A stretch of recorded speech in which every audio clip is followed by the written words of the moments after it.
Hey, Ben, this is Elise from Oakland. Hey, how's it going? I always thought the Tim Kaine decision was the most insane decision. And when she announced him, I felt that the I knew it was election over. was over. Yeah. But what I wanted to actually talk about is so many things that you said, but what I really wanted to talk about is a moment in 2008, right before Barack Obama was elected, and there was some white woman who was being interviewed. And she was just, somebody, in the community. Mm-hmm. And she said, I'm voting for Barack Obama because I can't afford John McCain. And I think that in that decision of hers, it was clearly a hard decision for her to make, because the idea of voting for Barack Obama, whether as a Democrat or as a black man or both, was just such a difficult choice for her to make.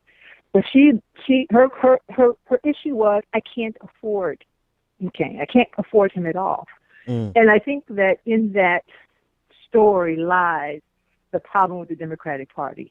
That this 16% that switched over, they can't afford what's been happening over the last 8 years, and the stagnant wages and so forth. Yeah. And instead of listening to that, what the Democrats did was play this identity politics, so that a person like her, who probably is a little racist, right? A person like her made that switch because it ultimately came down to being able to feed her kids. Yeah. And I think the challenge for us is, first of all, accept that people are going to be racist. That's the country we live in, and fight that to the degree that one can, quote unquote, fight racism. But we have to be willing to hear the story in the racism. We have to be able to hear the story in ways that doesn't necessarily support the racism, but allows us to say, okay, this is what this person needs. Yeah. And I think, we don't have to love them. I mean, I guess I shouldn't say that. We don't have to like them. We don't have to like what they say. But we have to be able to hear what they're saying. Yeah. And I think that the identity politics helps us to turn that off. Yeah. And we would have to face the fact that, we have reached, in some ways, the logical end of our identity politics, right? That it cuts both ways. And so it cut in terms of white identity politics for this particular election. Either way, it's not working for this country, and it's not working to address people's everyday needs.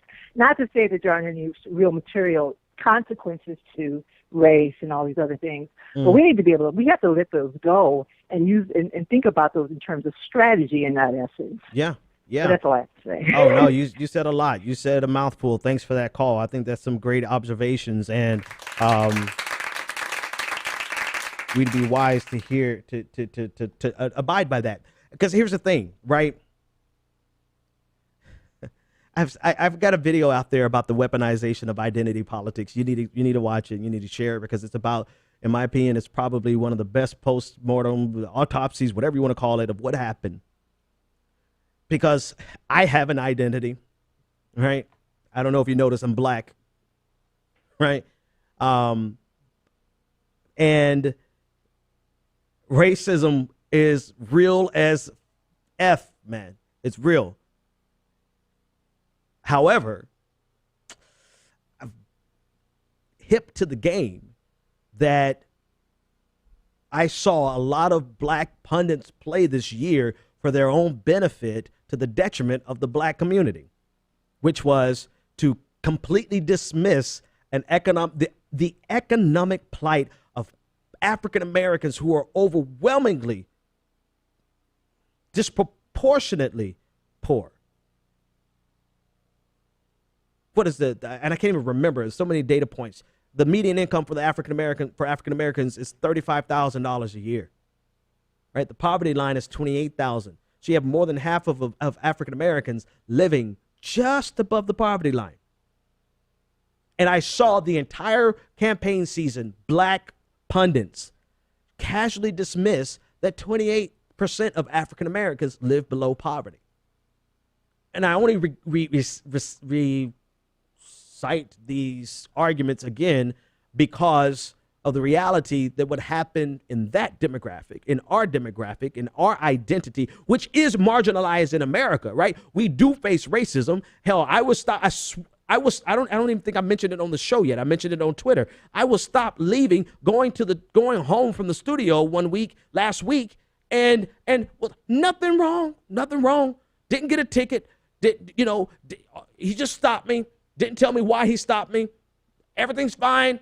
I guess once he saw the kids' seats in the back, once he saw that I wasn't the type of dude he was looking for, once he saw that I didn't have anything on me, he was like, well, I can't really, he searched my name, right? There was nothing he had. He just go home, have a good night. And I realized, I guess it was 11:30 at night. I'm passing through one of the neighborhoods they target, got my cap on my head, right? So racism is real. Racial profiling is real. Police brutality is real. All these things are real, but when you have a wealthy class of people who use that struggle to marginalize the very people who have to live in that struggle, you got to realize that they've weaponized identity politics to their own personal benefit and to the detriment of their own demographic. Now, same thing, right? Let me get off the black community. Same thing happens when you talk about the entire mood of this election. Hillary Clinton's entire campaign was all about the dismissal of poor people and white men. Now, part of me doesn't really give a F about the struggle of white men. I am the real racist. Right? I take that from Jamel Bowie. I'm the real racist. I'm not really, because I'm trying to figure out like what's the real struggle, except for one thing, right? Poverty. Like you have white men who are living in poverty just like black people. But they've made this entire election a complete repudiation of both poor people and white men. To whose benefit? Right? And this is the thing that blows me away. Like, who actually benefited from Hillary Clinton's approach? Nothing but the fucking egos of people who have a problem with poor people and white men. Like, that's all. It's not like, it's not like you, like, what do you get? What do you get from marginalizing a group? This is the other thing. Like, what do you get from marginalizing poor people? From marginalizing their voices? Who benefits from that? Now what you're doing is you're making it politically profitable. I want to say this precisely. What you have done and what you are doing is making a profit off the backs of poor people, which is exactly what capitalism historically does. And since none of them are talented enough to start a business and do it with the standard means of owning the means of production and capital, they said, oh, well, hell, we can make money off of poor people in politics using identity politics. It's like I'm trying to give them some credit for having a motivation other than just being petty. And it's not even coming together, right? That idea wasn't even cogent because it makes no sense. And I'm trying to think, like, why has it been such who benefited from trying to describe all of Donald Trump's supporters as poor racists when the reality was there were plenty of rich racists in that group too? To the detriment of marginalized groups who actually could use the nation to have a responsible conversation about the oppression that is faced by LGBTQ members of our community, by women, the sexism, the rampant sexism and harassment that women face, and the racism and racial profiling that black people face every single day. We can't even have those reasonable conversations because you've had people make so much money off of calling everybody a racist, calling this 16% of people who love Hillary Clinton to go Donald Trump racist. When in actuality, Maybe they just realized that NAFTA screwed them. So if Donald Trump says, I'm going to screw NAFTA, they were like, ding, ding, ding, ding, you're our man. I'm so burnt out with this. I'm so burnt out with, no, I'm not. I'm lying. You got the right one. I'm the one that will go with you until the end of the world. I'm coming for every single one of these disingenuous, fatuous, argument-giving simpletons. I'm coming for all of you because you put Donald Trump in power and you empowered people like this. And this, if you want to know why race is still important, why sexism is still important, it's because these are the people who run the country now. The United States of America just reaffirmed its commitment to being the greatest country in the history of human civilization, and it's wonderful. The best thing about it, of course, is that all the illegals are going home. Well, also that. Donald Trump! This is who you've empowered.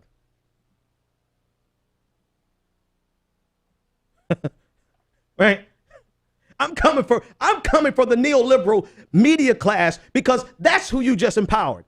It doesn't really bother me because I mean I know for some of them watching that video probably just ran their blood pressure up by 60 points. Doesn't really bother me because I know how to handle them, right? But before we handle them, we've got to handle that neoliberal media class that empowered them by doing everything that they could to undermine the one populist candidate from the left. And what did we get? We got the one populist candidate from the far right who mixed his claims of economic populism with white nationalism and the alt-right. And the sad reality is he's probably not going to deliver at all on the economic populism. And I'm not sure that I even agree with the things that he's suggesting that he wants to do on economic populism because they're not realistic solutions. But I digress. That's another conversation for another day. The fact of the matter is, by the neoliberal media class undermining the one progressive voice that was going to bring economic populism from the left, they empowered douchebags like Milo Yiannopoulos or whatever his ridiculous last name is.